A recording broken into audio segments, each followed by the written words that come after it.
Cut week 16. Oh my goodness, that means we are 4 months into this cut, which is wild because it also means it's almost May. Anyways, week 16, how are we doing? Where are we at? Calories are still staying the same. They stayed the same last week.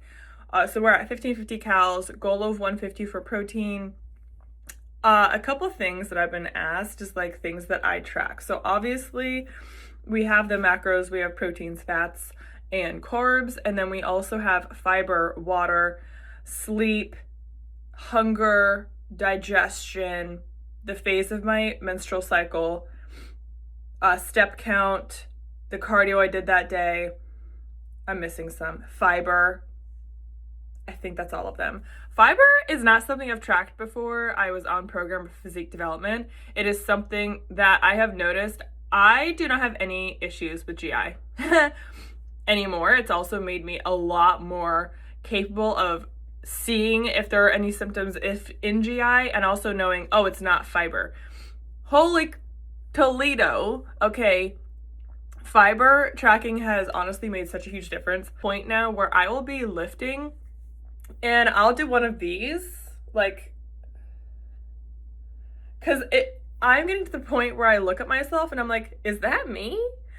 My shoulders get so pumped when I'm doing upper body lift that I'm like, is that my shoulder? And then obviously, you come home and you rest, and like you have a rest day and you're the next day and you're like, damn, I'm tiny, like I'm small. Also noticed I have pretty deep vasculature, and I noticed in upper days I'll have one of this like vein pop on my shoulder, and I'm like, what is going on? I have a travel day coming up again this week, so I am just heading into kind of just getting ahead of things. I actually did break 160. I got to the 159s, which means I am officially getting to 20 pounds down.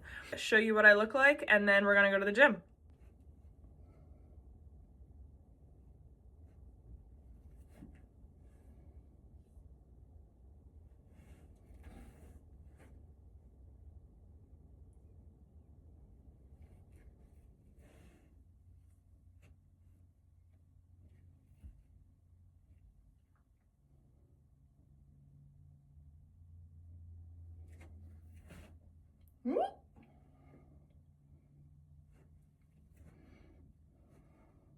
But I have gone all over the house to figure out where the best lighting is, and it's here.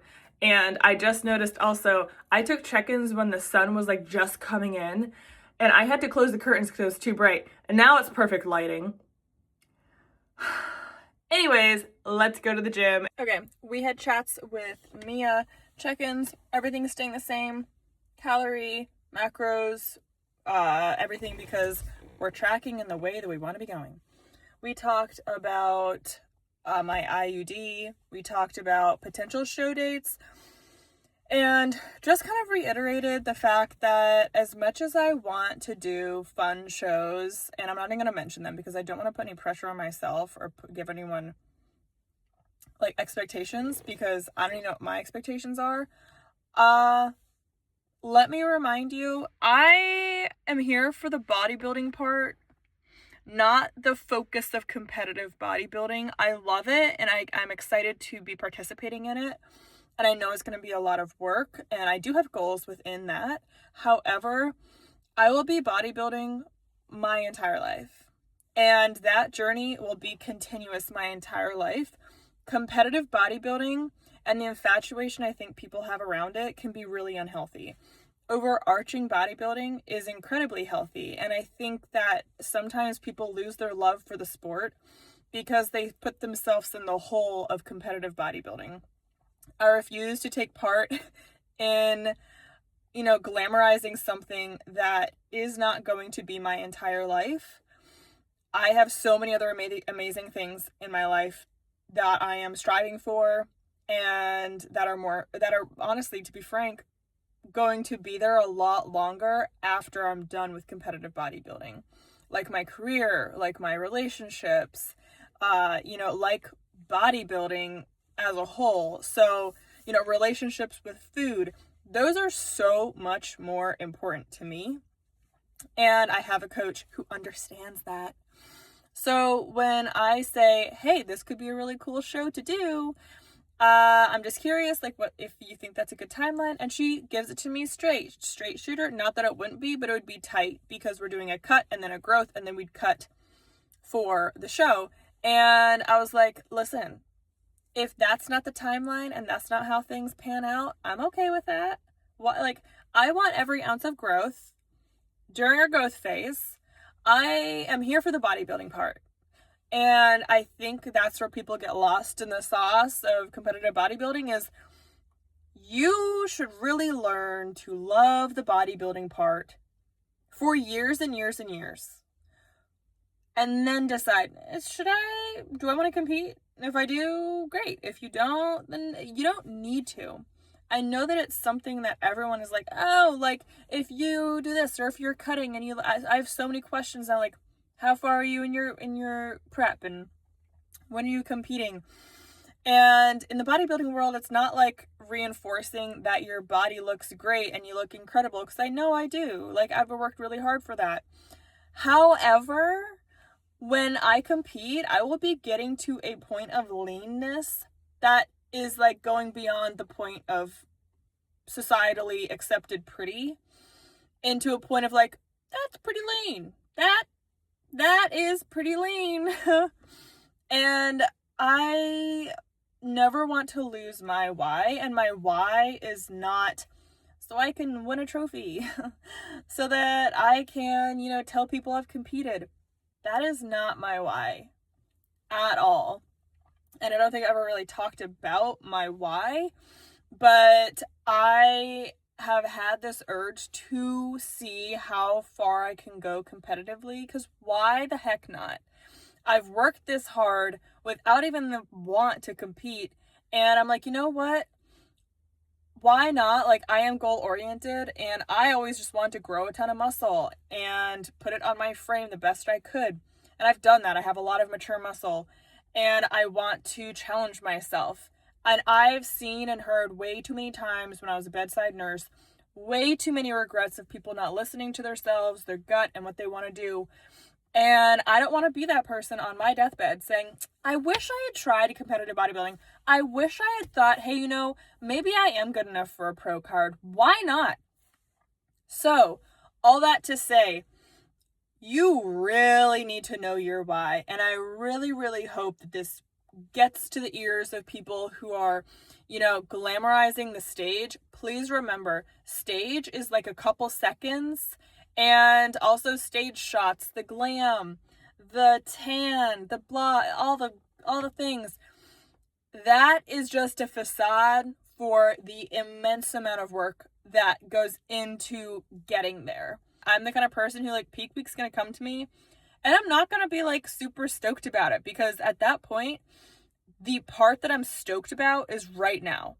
It's the grind. I love the grind because I know what I'm doing right now is going to be what shows up like a year from now when I'm competing.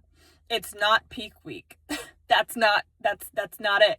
It's right now. Long-winded way of saying love the sport. If you are really, really young and you're seeing this and the glam and the blah because it's social media now, I want you to do something. Try just doing the bodybuilding thing without the competing thing, without the wanting to be lean thing for 5 years. 5 years, Katrina, that's so long. Yes. Do it for 5 years. And then decide, do I want to compete or not? Because you really should love the sport with a lot of every fiber of your being before you decide to compete, because at that point you will have structured a big enough, profound enough, grounding enough reason to why you want to compete, and that is going to get you through some really hard times. And I haven't even gotten to the hard times yet, so I haven't even got to challenge my why and be in the heat of prep and all of that, but I'm excited for it because I know that I can grind. And I know who's authoring that chapter of my life. It's me. And I know I can do that. You need to get to that point. You need to trust yourself. You need to have money to have a coach who's going to look out for your best interests. And sometimes, a lot of times, there are a lot of people who are going to be preying off naive bodybuilders. Again, have a coach that you can afford, because it's not going to be cheap to have a coach who really cares a lot about you. Okay, signing this off, this turned into a rant.